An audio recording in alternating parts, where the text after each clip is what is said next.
Why do seafood restaurants located near a seaside do better business?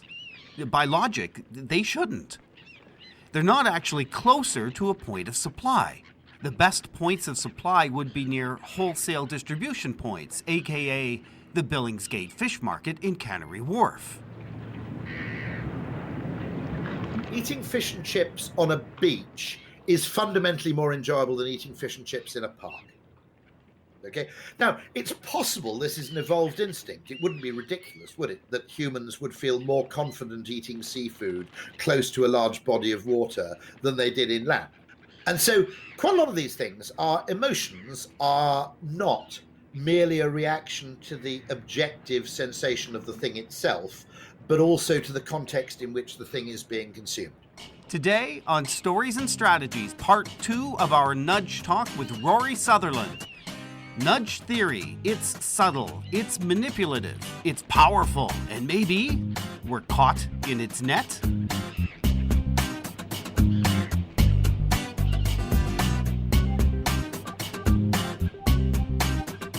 My name is Doug Dowse. My guest today is Rory Sutherland, back for more. Hi, Rory.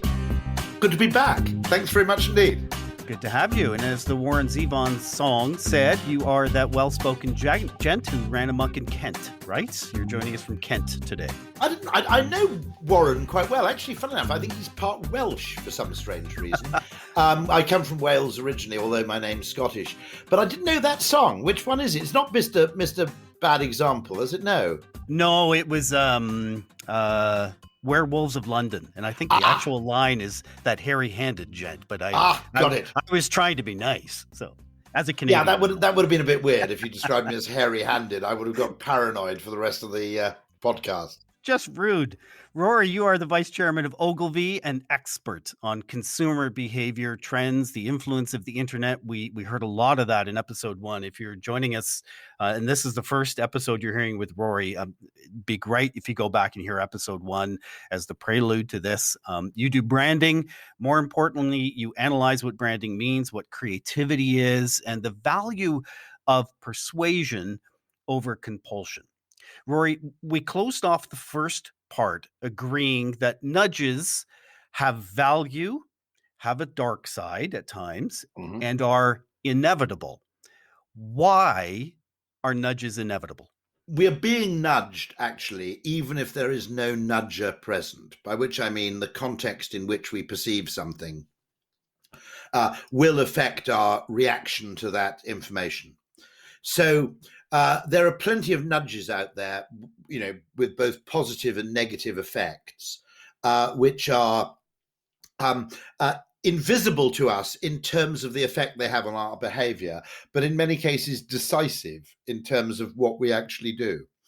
I'll tell you a wonderful story of this, which is how there is no context-free information. Now, if you wanted to take an axiom of economics, it's that a dollar is a dollar is a dollar. Okay, the pain we experience parting with a dollar is no different under different circumstances. We have our particular utility that we wish to buy, and what we're prepared to pay for something should be independent of context.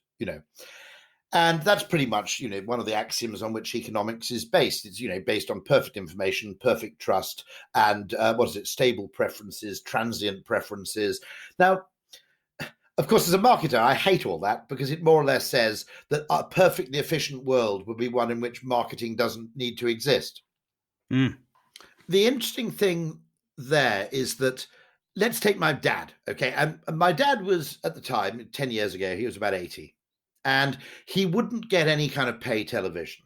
And he just said, look, he's not interested in movies, not interested in sport, but he's quite interested in documentaries. And I said, look, where you live, you only get 3 channels, okay? But you actually get 4, but one of them's in Welsh, which he doesn't understand, okay? And I said, it would make a lot of sense. It's £17 a month, and you could effectively get, 10 live news channels and about 100 live documentary channels. And funnily enough, the documentary channels, whether it's Discovery or Sky Crime or whatever, know pretty much what my dad is interested in. You know, whether it's Nazi megastructures or documentaries on serial killers. That's pretty much what my dad likes watching, other than news and politics, you see. And I couldn't persuade him. And then I said, okay, well, I'll buy it for you for Christmas. He said, no, it's still too expensive. It's £17 a month just for the documentary channels, you know, and for the news channels. And I said, well, you know, I don't mind paying for it. I'll get it for you for Christmas. I'm not that stingy. You know, I'm perfectly happy buying him a year's worth of Sky for Christmas. No, I don't like it. It's too expensive. And then I just did a very simple thing, which would be called in behavioural economics a reframing. I said, it's not £17 a month. It's 60 pence a day. And he said, well, why does that make any difference? I said, you spend £2 a day on newspapers. So I said, if you spend £2 a day on newspapers, spending another 30% on top to get 200 channels of television doesn't seem all that crazy, does it? He goes, oh, I see what you mean. He went and got it himself with his own money. I didn't even have to buy it for him for Christmas. And he's now the biggest kind of devotee and advocate of, you know, Sky television among the nonagenarians of the Welsh borders. And so it was a very strange thing, which is whether it was expensive or cheap didn't depend on how much it cost. It depended on what you compare it to. And that seems to me, I mean, there are wonderful stories which I often tell, which is famously, I think, Rolls-Royce and Maserati stopped eagerly trying to market their cars at car shows, and they tried to get space at yacht shows and aircraft shows. Because if you've been wandering around looking at Learjets or whatever, or you've been looking at one of those fantastic Italian speedboats made out of mahogany, Riva, I think it is, or, you know, the Riva. If you've been looking at those things all afternoon, okay, at a car show, a $300,000 car looks pretty goddamn expensive, okay? At a yacht show, it's an impulse buy. So if nudges are inevitable, even surprisingly palatable, how have they worked to encourage people to get vaccinated against COVID-19? How have they worked to solve issues like obesity in the world? Now, I was horrified, gender and racial issues. I think we will eventually solve obesity.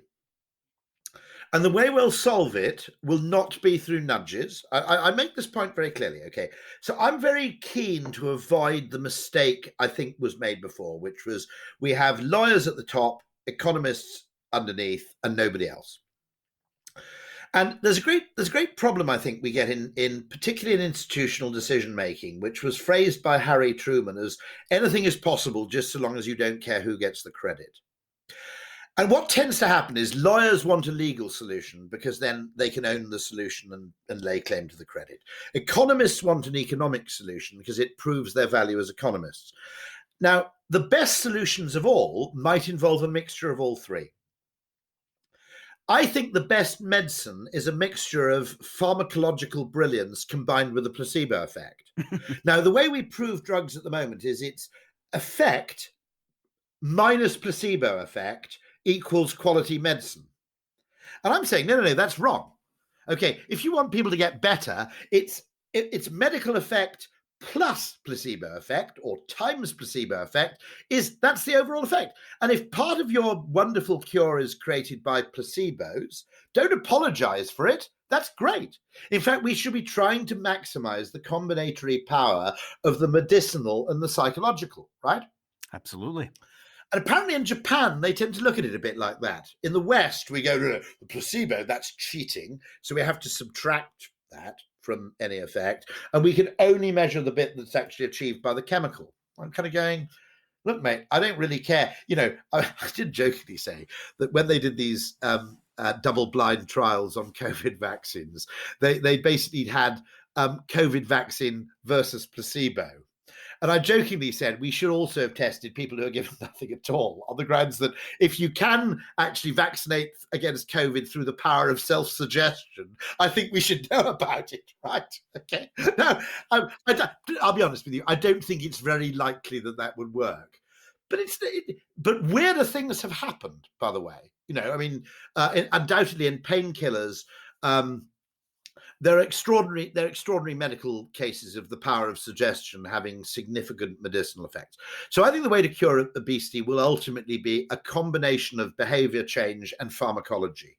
We should try and maximize the effect of behavior change, psychological change, and chemicals. Okay. And the three in combination, just as law times incentives times persuasion. If you look at that ISA product, it had an economic component, right? You put your £3,000 in and it was tax free. I mentioned this in the last podcast I spoke on. Okay. It had an economic component. It was an incentive, but it also had a psychological component, was you only get £3,000 allowance every year. So that created scarcity value. And I worry about behavioral scientists trying to solve every problem with behavioral science alone, rather than saying, as stores do, a sale is partly economic incentive, lower prices, but it's partly scarcity and social proof. I mean, the best advertisement for the Harrods sale is a load of bastards queuing around the building before the thing opens, right? People queue for the Harrods sale like 4 days before the thing opens, and they're camping out on the sidewalk. Do you call it a sidewalk or Absolutely. pavement? Yeah, You do? Okay. both. So they're camping out on the sidewalk. You've got the Queen on your currency, so I wasn't quite sure which way you went on that.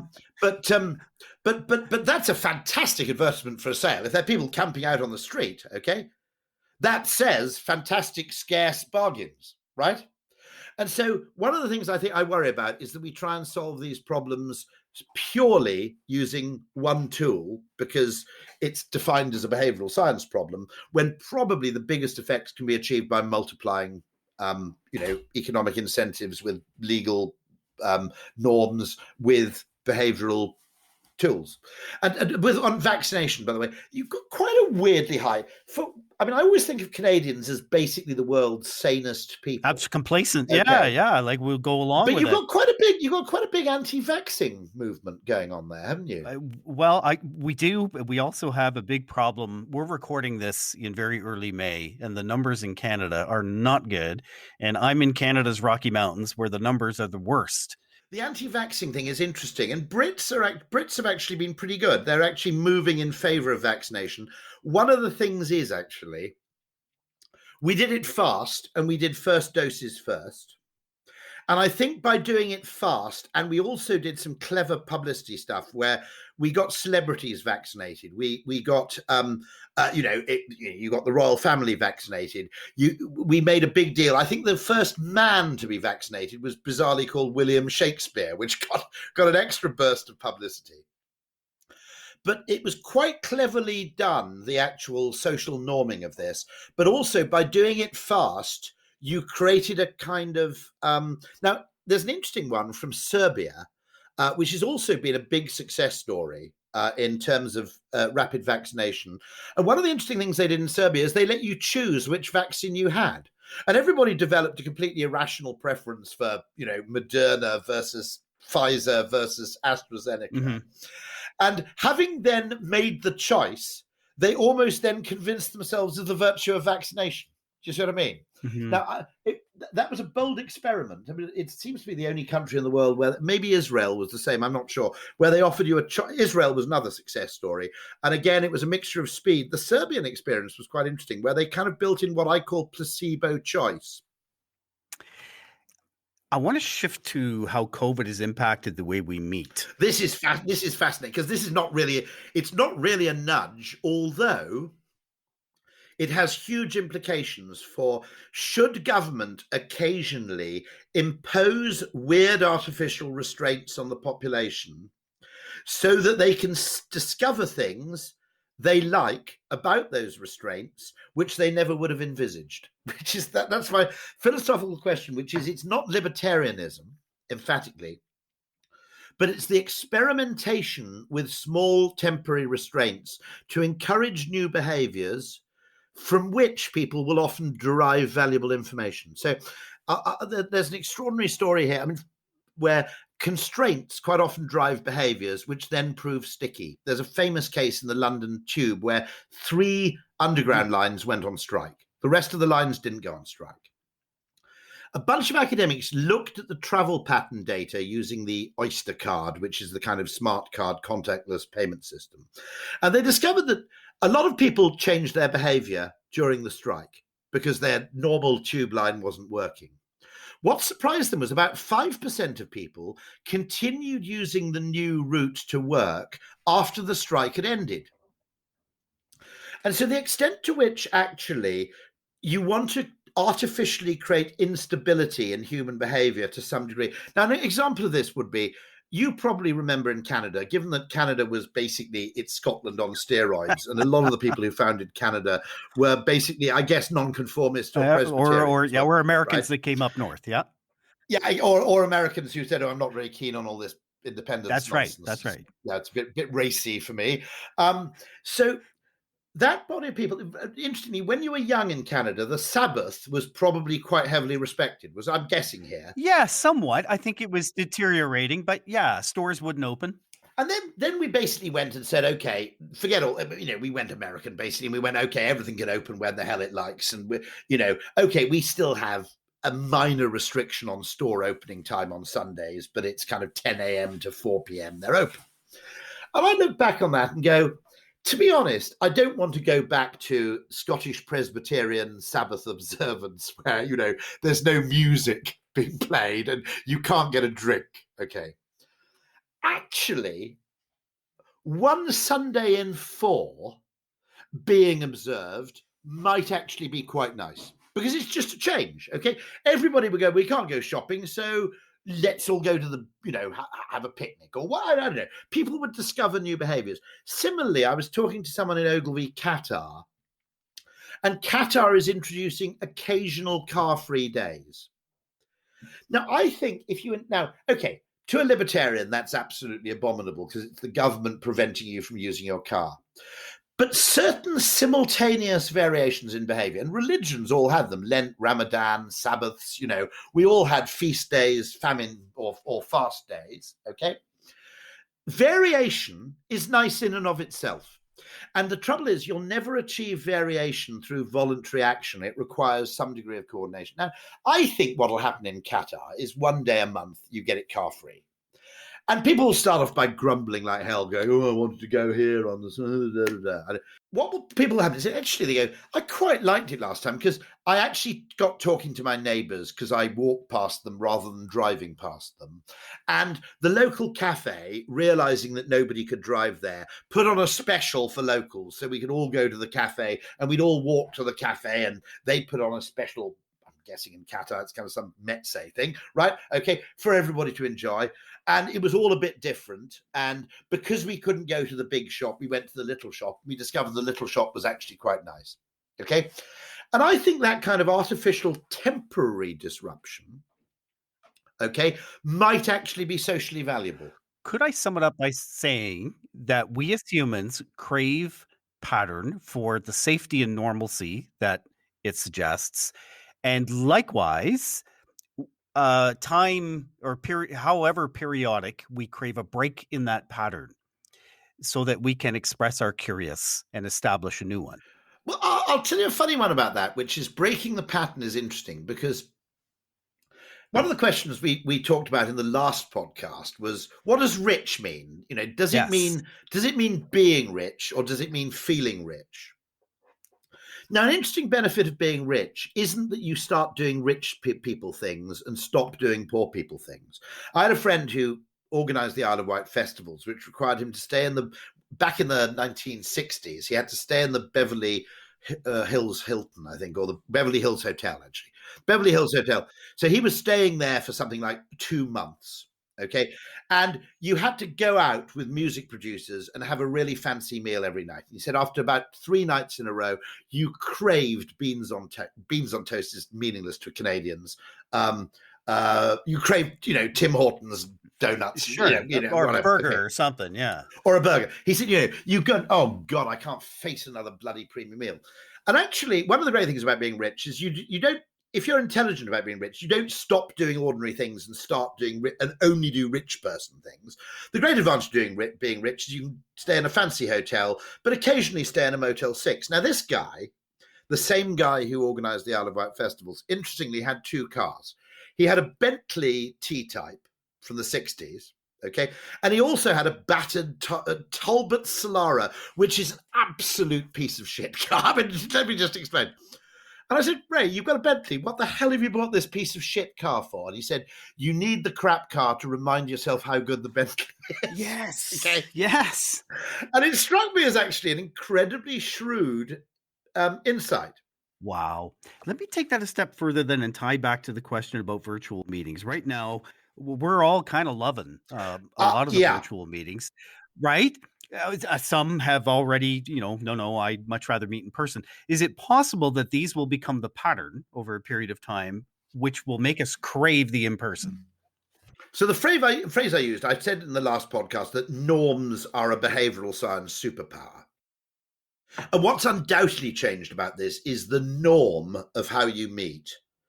And the way I phrased it is very simple. I said that having a video conference used to be Dr. Pepper and now it's Coke. Oh, wow. Yes. Now, the point about that is one of the reasons Coke is such an incredibly valuable brand is the incredible normative power. So, just to explain, I can go to a beach shack in Jamaica and I can go to a Michelin starred restaurant in Paris. Okay. And in either setting, I can ask for a Coke or a Diet Coke, or in Paris, of course, they call it Coke Light or Coca Light, they call it. Okay. But I can ask for my version of Coke. Okay, without looking like a weirdo. In fact, if they haven't got it, it's their fault, not mine. Ah. Okay? If you don't stock Coke, other than Whole Foods, which has that perverse policy of not stock. Do you get Whole Foods in Canada? We do. I didn't know they didn't have Coke. Now, there's some weird thing about high fructose corn syrup, and they sell loads of really high sugar products that are made from like Joni Mitchell's armpit sweat. And that's fine. But the interesting thing there is that basically, if you don't stock Coke, you're a weirdo. You have failed as a retail outlet because it's like water. It's a complete default. Now, I can't go to either of those two venues in Jamaica or in Paris and ask for a Dr. Pepper because people look at me as if I'm weird, and the guy will go, Monsieur, you are frankly a vulgarian, and asking for that absurd carbonated beverage fills me with disgust. In fact, I do not know if you deserve to eat here in the first place. Okay. Whereas I can ask for a Coke, right? Now, what has happened is I think a hell of a lot of business travel was normative. I think it was, my phrase is, it was like dressing for dinner in the 19th century. You had to do it because everybody else did, And I think, don't get me wrong, I think a lot of business travel is really valuable. There are trips I've had, not least to Canada, actually. I've been to Vancouver and Toronto a lot, and I've absolutely loved it, right? But those one-day trips to Frankfurt, they didn't make any goddamn sense. I mean, the ratio of time spent dicking around to time spent actually accomplishing something useful was just silly. Now, the really weird thing, right, is if I look at my travel to the United States specifically, right, I've been to New York, I don't know how many times, probably 26 or so. I've got to count my passport stamps, and even then I'm not sure, right? Now, I've been to Toronto probably 4 times, Vancouver 2 or 3 times. I've been to San Francisco 3 times, I think, LA 3 times. But it's a real winner takes all thing, air travel, right? The big city gets a disproportionate amount of the visits compared to even LA is not exactly irrelevant, right? But in advertising terms, it's kind of like the number 2. I've been to Chicago 3 times, I guess. Okay, now the interesting thing about the internet, like the postal network to some extent, is that your location on the network is irrelevant to the value you derive from the network.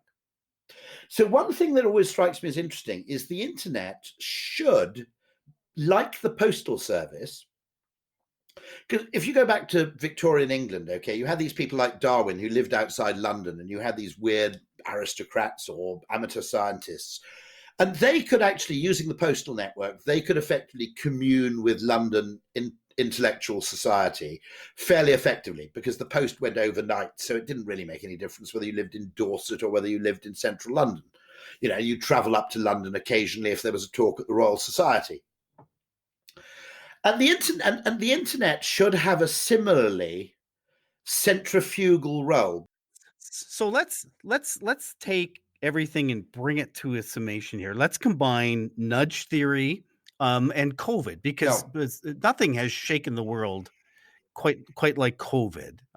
How will these two forces change marketing over the course of, let's just say, the next 10 years, which really is tomorrow, right? I know I've heard you say the next revolution is psychological, not technological.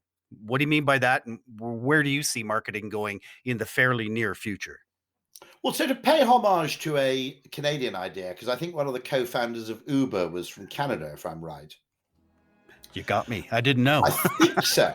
Anyway, the story I heard is that he had the idea for Uber partly while watching the James Bond film Goldfinger. Goldfinger, he's the man with the Midas touch, a spider's touch. Okay. Now, in Goldfinger, Bond has to follow Ulrich Goldfinger to his alpine lair. Okay, and obviously, if you want to follow someone unobtrusively, what could be better than an Aston Martin DB4? Because it's utterly ridiculous. Okay, but let's park that obvious absurdity. Now, in order to follow Goldfinger discreetly, Bond attaches a tracking device to Goldfinger's car, and he has a kind of rolling map on the screen, the dashboard of the DB4, which allows him to remain out of sight while still seeing where Goldfinger's car is headed, provided he's a few miles away. Okay. And Canadian co-founder guy from Uber was watching that one afternoon and said, that's what should happen when you order a cab. And that's what I mean by a psychological solution. It doesn't make the cab arrive any faster, but it makes waiting for a cab a hell of a lot less anxious making. So that's my example of a really brilliant psychological solution. And I was talking to someone who they've now started. You mentioned the various nudge units. One of the places that started a behavioral science unit is Dallas Fort Worth Airport.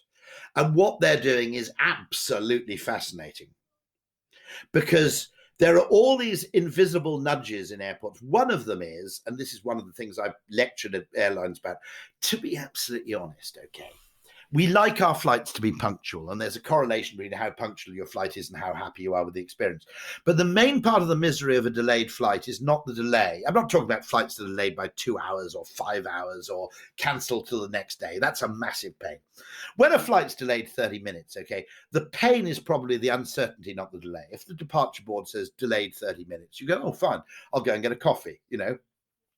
They've got a special, actually, very cleverly, because one of the things I was talking about is airports are bloody boring because they're all the same.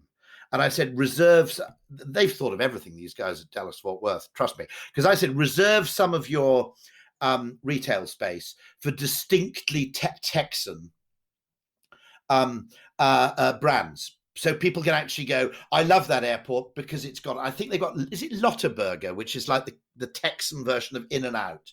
And they got one of those, you know.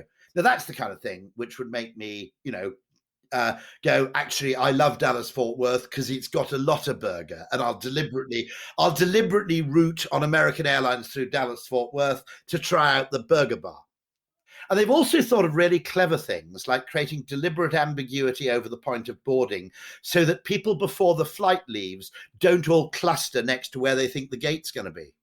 I think it's Courtney Moore is the person who runs it. If anybody wants to get in touch from actually Vancouver Airport's one of my all-time favorites. Fantastic airport. Why is that? Why is that? It's distinctively Canadian. It's got lots of interesting stuff going on. There's a lot of wood around. I think the floor's wooden, and it's just really, really airy and pleasant. I've always been a fan. It feels like Vancouver when you're in it. The semiamu is very present. It does, yeah. You've got it. And I always remember just having particularly chilled, enjoyable times there. Yeah. The other thing you've got to look at is that a lot of business decisions are taken by optimizing on the past, which is we just view the past as a guide to the future. So if you're typically an airline, you go, let's look at the routes that are growing. Let's look at the routes that are shrinking. We'll upweight the growing, more profitable routes. We'll prune the less profitable, shrinking routes. That is always okay as a short-term strategy. But you never make a major breakthrough that way. But also, it's less and less reliable if the whole environment's changed. So the extent to which businesses need to experiment more and ask deeper questions about what people are trying to do, because the past is no longer a reliable guide to the future. And so one of the things that COVID will force us to do, in the same way that there was a huge acceleration of innovation in the 1930s after the financial crash, is that external constraints force us to rethink things much more. And it would be a pity if we wasted that opportunity. So rethinking modes of work. Now, one of the dumb things we could do, if we're really dumb, is we could say, oh, it's very nice meeting you virtually, but it's not nearly as good as meeting face to face. Now, it's worth remembering that this meeting that we're holding right now, it would be better. I would be happier meeting you in a Tim Hortons in Elk Road in Banff. Likewise. Which strikes me as a Tim Hortons in Elk Road strikes me as the most Canadian place in the world. But anyway, and I think that's what's really interesting about creative people. I was talking about this today to a bunch of finance folks from Ogilvy. And I said, most really see, okay, there are two ways of solving problems. You just improve things incrementally. You take a bunch of metrics and you make them a bit better. And sometimes that results in a big breakthrough because things eventually just become, Moore's law. Okay. But there's another way of solving problems, which I think institutions are much worse at, which is actually it's resolving a contradiction. Now, a lot of institutions and a lot of political ideology depends on effectively pretending away a contradiction in order to give yourself an exaggerated sense of certainty. And what you notice about working with creative people in an ad agency, creative people in general, actually, inventors, designers, everybody else, is that they often run towards contradictions that other people run away from. I had this lovely story. Years ago, I was on this training course. Quite eminent Ogilvy people and a bunch of young creatives. And the brief was for the South African Tourist Board, and it was in the early 2000s when the crime rate in South Africa was kind of rocketing. And the big obstacle to growing the tourist industry was perceived fear of crime. So people rightly said, look, what the hell do we do about this? Okay. And the advice was from all of us, including me and the other experts, don't mention it, because if you mention the crime rate, you just create the fear. And the best thing you do is run advertising that pretends it's not a problem. Okay. And that's the natural instinct all the time, which is take a negative, run away from it. And sometimes it's the right thing to do. But it was fascinating because it was a young creative guy from Chicago, young copywriter. And he refused to take this advice. He ran towards the problem. Now, he discovered there was this fantastic luxury train. It still exists, called the Blue Train, which takes you through the South African desert. And it's like a 2-day journey with fantastic food, luxury. It's like the Orient Express or something like that, you see. And he just had a picture of the interior of this thing, luxurious kind of rail hotel. And the headline underneath just said, it's the carjacking capital of the world, so take the train. and all of us, the creative guys, all basically went, okay, you're that's my tribe, okay? Yeah, that's my tribe. The kind of person who goes, you've told us that basically this is an unbelievably dangerous country. Everybody else is going to run away from it. I'm going to flip it and turn it into a strength. That's awesome. Because you can imagine the suits around the table, the big boardroom table. We can't say that. We can't do that. No, Rory, we can't possibly do that. No, we can't do that. Rory, I have really enjoyed speaking with you over these 2 episodes. I am so appreciative of your time. We're going to put a link in the show notes. You are bookable. I've seen you give the TED Talks, and I've seen that migrate to you give talks online now. You give virtual talks. Discount for Canada as well. Yeah, because I think I should do a discount for Canada. Yeah, either Stories and Strategies is the passcode, or maybe Tim Hortons or Timbits. If you know what Timbits are, you get the discount. So. You get the discount. Yeah, absolutely. I really appreciate this. This is absolutely riveting for me. So thank you. Absolute joy. If you'd like to send a message to my guest, Rory Sutherland, or possibly book him for a talk, the key thing here is Rory's knowledge and understanding is truly. There's one more thing, by the way, which I will promote, which is I would give a discount to Canadians, but unfortunately it's free to begin with, which is Nudgestock, 11th of June, free. Register at nudgestock.co.uk, nudgestock.co.uk. Don't miss out the G, because nude stock is a very different website. And register there. That's what I did wrong. We've got exactly, that's it. No. We've got Daniel Kahneman, John Cleese, we've got Ruby Wax, we've got a bunch of people. Fantastic. It's a 12-hour behavioral science festival online. And I'd like to invite everybody to it. Let's put that Nudge Stock in the show notes too. That's a good idea. Brilliant. You can also send a message to Rory. Best way to do that is a direct message through Twitter. And make sure you have the right Rory Sutherland. There's the rugby player in the UK, the professional cyclist in Australia. Rory's the one with the most followers, by the way, pretty sure. Yeah, so far. If you liked what you heard today, we're hoping to nudge you to follow Stories and Strategies, receive those updated episodes automatically. Love it if you followed us on Twitter. It's @comms_podcast. We'll put a link to your podcast as well, Rory, because I've listened to quite a few episodes of yours. It's terrific. Hoping you choose to follow and rate this podcast on any directory you're listening on. And do us a favor, recommend this podcast to one friend. That's the best nudge you can get. Good use of scarcity value there too. Well done. Yes. If you said all your friends, no one would have bothered. No, just to keep it down to just I'm one. not asking too much, One right? friend. If you have an idea for an episode, just want to nudge us with something, send us a note at info@jgrcommunications.com. And thanks for listening.